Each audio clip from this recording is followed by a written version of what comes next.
Hey there, Simmers. Welcome back to another speed build. Um, this time I was inspired actually by a comment that I saw in one of the Facebook groups that I'm in. Someone had said they'd built this house and it was a square. And a lot of people were saying, oh, if you want to get away from the square builds, try this, try that, try something else.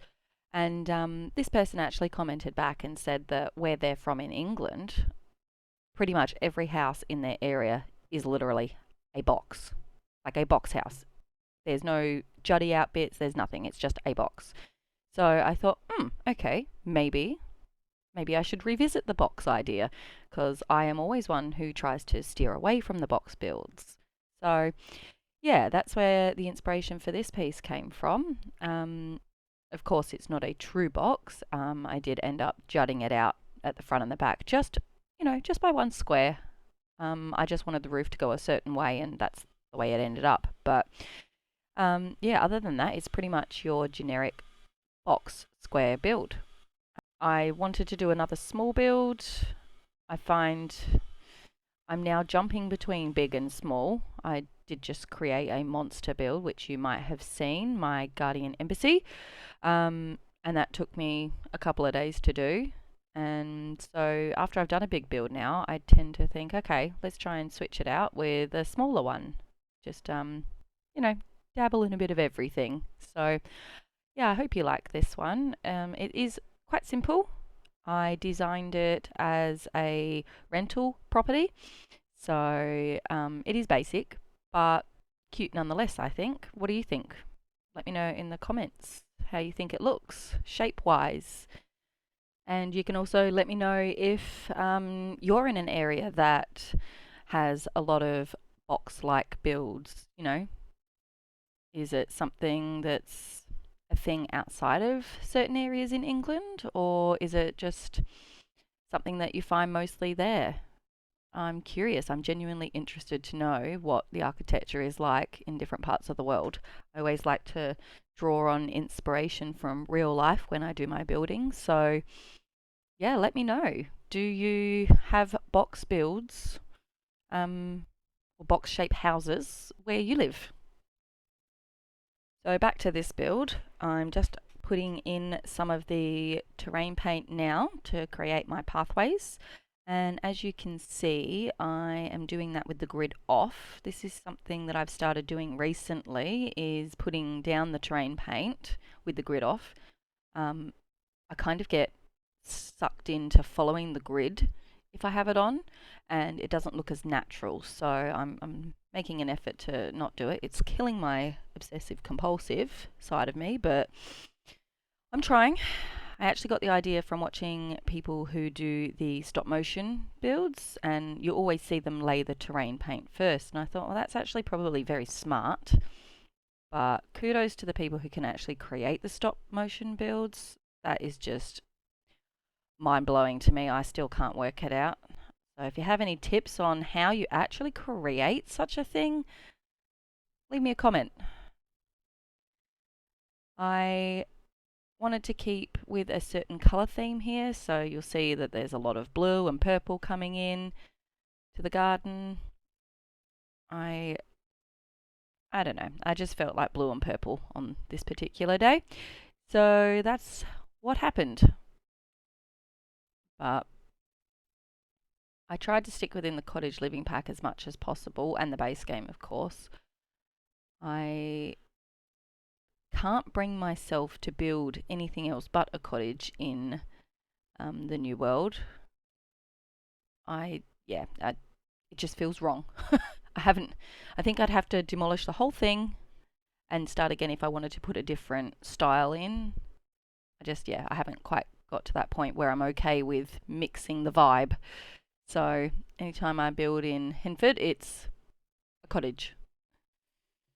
Does that happen to you guys too, or is that just me and my obsessiveness again? Let me know. Are you stuck building in a certain style in a certain town, or can you mix and match? Tell me your secrets to doing it if you can.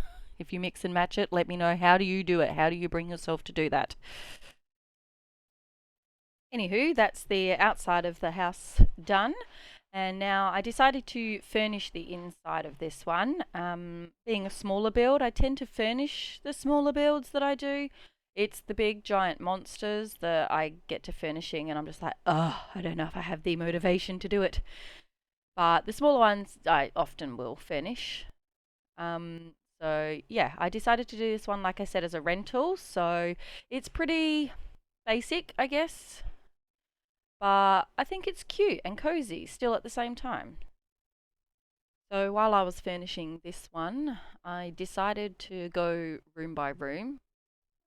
Sometimes I will do like all the paint and the flooring first and lay it all out and then add in all the furniture just willy nilly. But this time I decided to do it room by room just to try something different, see if it helped with, the vision of the build a bit more, which it seemed to. So it, like I said, is very basic. There's no fancy things in this build. It's all pretty basic. Being a rental, I just wanted it to be basic and easy. So there's room for you to add what you want, what you need. If you choose to get this one from the gallery, and it is available on the gallery at Deek1818. My ID will be in the description below, so feel free to download it. And of course, don't forget to like and subscribe to my channel if you're enjoying the content that I'm producing. And if there is anything that you see in any of my builds or my videos that you want to know more about, please leave me a comment and I will help you as best I can. I moved on to the lounge room here, or the living room. The one thing that I find when I'm building from the outside in like this is that I struggle with the layout on the inside. So there's a lot of moving and chopping and changing. You can see that I filter through quite a lot of objects to see what will work and what won't. Like the bookshelves here. Sometimes when I make videos I edit out all of that, but this one being quite a small build, I didn't, so that you could see the process and how it's not always easy. It's not always you place down the objects one by one and that's it, build complete. Like sometimes it's actually more involved than that, and there's a lot that goes into picking out what goes where, how, the sizing, as you can see. So a lot of chopping and changing to get the right look, which isn't always a bad thing, to try a few different things. Sometimes you even get it the way you want it and move to a different part of the house, and then you'll come back and go, yeah, nah, on second look, I don't like that, and change it again. So it's always good to take your time with builds and not to rush through it. I know, myself included, we can be a bit guilty of that. But taking your time with the build usually helps, and trying out a few different things usually helps with the overall aesthetics by the end of it. I'm just adding in a few extra decor items just to liven it up a little bit. I didn't want to go overboard. Rentals usually are not very cluttered, purely for the fact that they're rentals. They have the bare basics and that's it, unless you're paying out the nostrils for it. So yeah, but onto the upstairs now. I am flipping between the floors because I don't know, do you guys do this as well? I just use the little eyedropper tool, and if I've got a bathroom downstairs and I want the same thing upstairs, I just go down, eyedrop it, so I clone it, and then go upstairs and place it. So you'll probably see that a little bit on this floor, is that I'm just cloning everything. Again, my obsessive compulsive tendencies. I like things to match and be the same. So sometimes it's good, sometimes it's not so good. But for the purpose of a rental, I didn't see anything wrong with it. Most places just go with the generic stuff. I didn't do too much upstairs. Again, I didn't want to overclutter it, and I wanted there to be room for, movement if people were to download it. Just adding in some last minute details. And there you have my little cottage that is very box-like. I hope you enjoyed this build, and I'll see you next time.